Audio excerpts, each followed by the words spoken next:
તો ફાઇનલી મિત્રો આપણે આવી ગયા છીએ હરીભા ચાય અને પાર્લરે. મિત્રો હરીભા રાત્રે કોઈ નક્કી હોતું નથી પણ 8 થી 9 ના ગાળામાં આવી શકે છે. તો જય માતાજી મિત્રો, સ્વાગત છે તમારું ફરીથી મારા એક નવા બ્લોગ વિડીયોમાં. તો આજે આપણે જઈ રહ્યા છીએ હરીભા ચાય પાર્લરે વિઝિટ કરવા, અને ત્યાં જો હરીભા હશે તો આપણે તેમની સાથે વાત કરીશું, અને જો હરીભા નહીં હોય તો આપણે ત્યાંના મોનસો રાખેલા છે તેમનાથી વાત કરીશું અને પૂછીશું કે હરીભા કેટલા વાગે આવે છે, તેમનો ત્યાં વિઝિટિંગ ટાઈમ શું છે, અને ત્યાં દરરોજની પબ્લિક કેટલી વિઝિટ કરે છે તે પણ ત્યાં પૂછીશું. તો ચાલો જઈએ હરીભા પાર્લરનું વિઝિટ કરવા.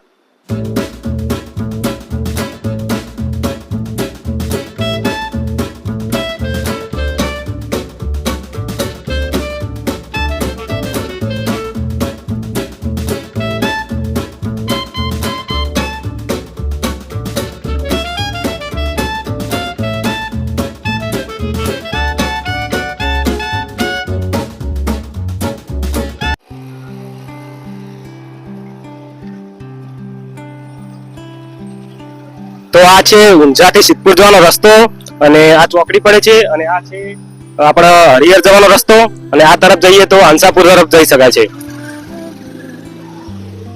અને આ છે વ્રજ વેલેન્સિયા કોમ્પ્લેક્સ, તેની અંદર હરીભાનું પાર્લર આવેલ છે. તો તમે જ્યારે પણ વિઝિટ કરવા આવો ત્યારે આ કોમ્પ્લેક્સમાં આવજો, અને તમને સામે જ હરીભા પાર્લર દેખાશે, અને સામે તમને એક બોર્ડ પણ દેખાશે. તો ચાલો હરીભા પાર્લરનું વિઝિટ કરીએ.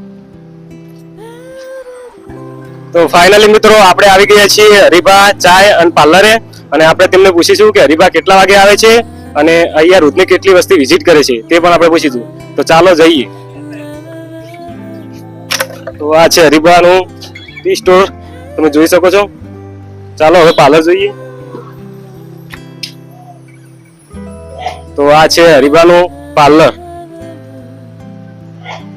તો હાલ ભાઈ આ અંદર ગયા છે, થોડી વાર ટાઈમ પૂછીએ આવે એટલે.